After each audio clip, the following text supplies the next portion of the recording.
Welcome back to the Art Inside the Craft podcast. I'm your host, Jeremy Glazier, and this is episode number 26. Today's episode features an interview I recorded with the legendary Jimmy Gnecco during his last tour with his band Hours in support of their self-titled album and their first tour back out on the road as things were beginning to open up last year while COVID was just winding down. Their album, Hours, has 17 deeply meaningful tracks on it, and we discuss not only the writing and recording of that album, but Jimmy graciously recounts his musical upbringing and how it helped shape his path to the groundbreaking singer, songwriter, and musician that he is. I'm always blown away by Gnecco's work, but that album in particular is something special. Listen in on that interview now with Jimmy Gnecco. But before we talk about the album, I wondered if you wouldn't mind talking just a little bit about kind of how you got started in music, because your music is really, I think it's really intricate, and your vocal lines are just like enormous. So I'm always kind of fascinated, like how an artist gets to where they're at. So did you kind of what instruments, I guess, did you start out with? And then did you actually take like music theory and all that kind of stuff and go to school for that, or how'd you get to it? I started with the guitar as a guitar player, and I started to sing just out of necessity. Basically, we couldn't find a singer. Oh, you're younger, and people kept saying, they're going to come and sing, but they don't have the guts to show up, or when they did show up, they didn't have the guts to go up and actually sing. So we were really young, and I was like 14. So the band kind of pushed me to do it at that time. And basically what happened is once I did it for the first time and I heard myself back in the PA system and all that, I really enjoyed it. I didn't think that I was good at it or anything like that. It wasn't one of those things where I felt like, oh, wow, I sound really good. It was just more about like being intrigued by trying to be good at it, and so that quest still is ongoing for me, just trying to be good at it. But I did study music theory in high school. We had a really great high school band. It was like a big jazz band, and so I learned some theory there. Mostly did guitar stuff. I sang here and there with that band, but it was mostly as a guitar player, and took a handful of guitar lessons to learn my way around the guitar, to understand the different keys and the cycles and all that. And then singing was like I didn't study singing too much. That was more of just digging in and figuring out a lot of things as you're doing them and as you're trying to make a sound or get to a note. But I did have a handful of lessons early on from somebody that basically set me on my path to proper singing. And she was amazing. This woman, Norma Garbo, she really set me on my path. And then, so with the knowledge that she gave me, I kind of dug in myself and tried to discover a lot on my own. It was basically how it went, Yeah, it's incredible. Like your vocals are just, man, they're just insane. So thank you. I always find it interesting to find out like how people just get so good at what they're doing. And yeah, you guys, a lot of hours, a lot of time, just especially on this latest record, I've pushed myself harder than ever. With the current climate of what goes on with singers, and people making records, it's a little disappointing in the sense of not really knowing who's truly singing just because you can fix everything. And I don't fix anything at all. It's not how I do it. So I sing it until I feel it's right. So this time I pushed myself harder than ever to just continue to grow, Yeah, and speaking of the album, it's 17 tracks, which was just like it's like an opera almost. It's so thematic. It's great. And I just made a note that there's like 9 songs that are over 4.5 minutes long. So that, from a production standpoint, is just fascinating to me. What's kind of the evolution of the album? Because I read that in the sheet that they sent over that you had to go through 200 songs and then actually recorded like 80 of them to choose from. Correct. Whoa. Correct. Yeah. And yeah, and that was like, I didn't really know where anything was going. What I did know was that I wanted to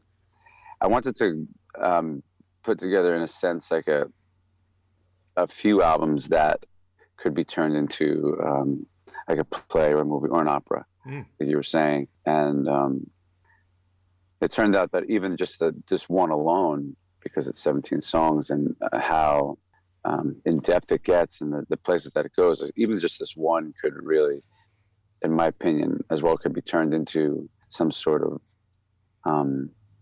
play. But it was wild, because I wasn't really sure exactly where anything was going. Sometimes, like on my first record that I made, I had all the songs pretty much written, and I heard in my head exactly what I wanted, where I wanted them to be, and I kind of wrote pretty much most of the parts, 90% of the parts on my first record. I kind of constructed, like writing every drum part and the bass parts, the guitar, all of that stuff.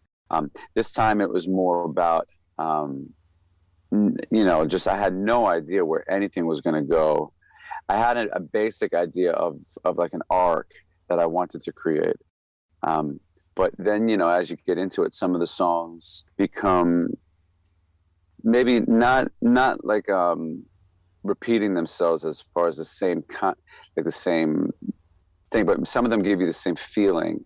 So you start to have repeat emotions that you say, okay, well, we're already getting that from these songs on this one. So I'm not the kind of person through these years, at least with Ours Records, that has put all the same type of song on an album. I just look at each song should be its own scene or emotion. So each song usually changes. So in the sense of a lot of rock bands, they might have like a format, where things are mostly have to live by that kind of structure or format. And I stay away from that through all these years. Not to say like I wouldn't do a record. We're talking about doing one that's more coming up, that's more just driven in the sense of high energy. Everything is high energy for those people that like that side of what we do. But when we get into it, I always feel like I would be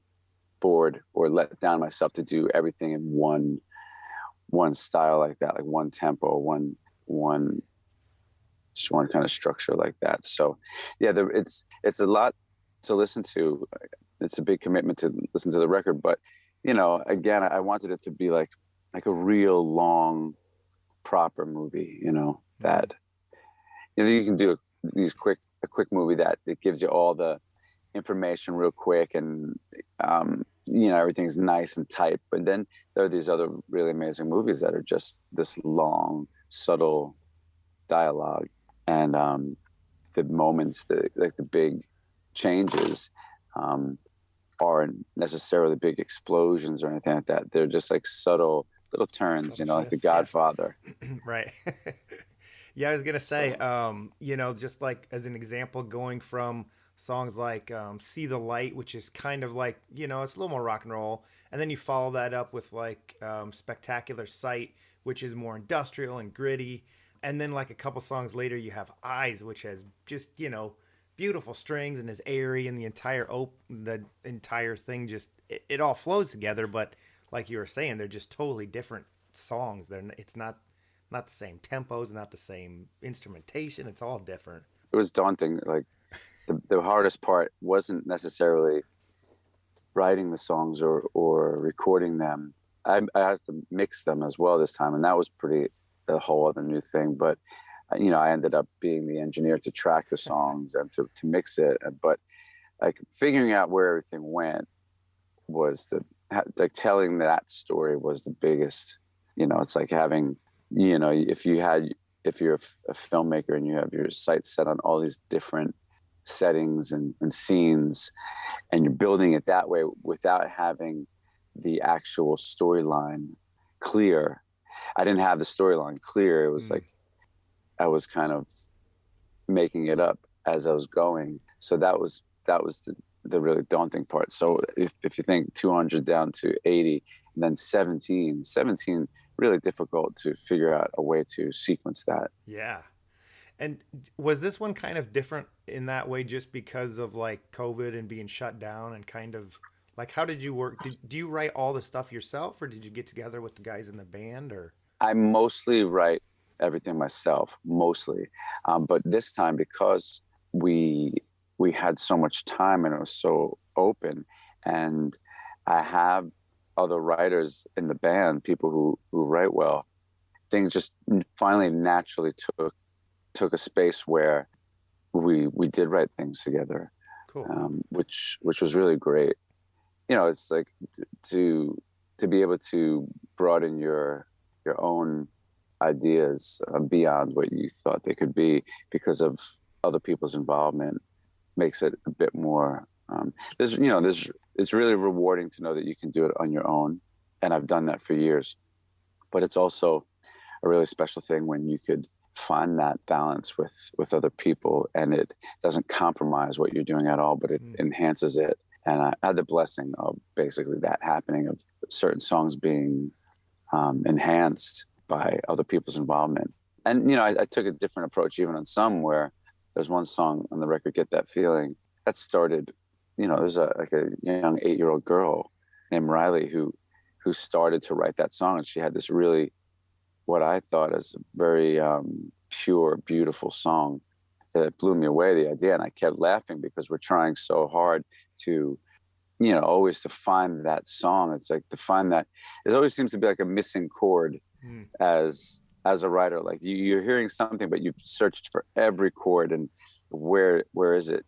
And so in that kind of, you know, process, and then all of a sudden this really pure thing comes out of this 8-year-old child. At the time, you know, she was young, but some time has passed since then. But to hear that happen and kind of really slapped me around to be like, wow.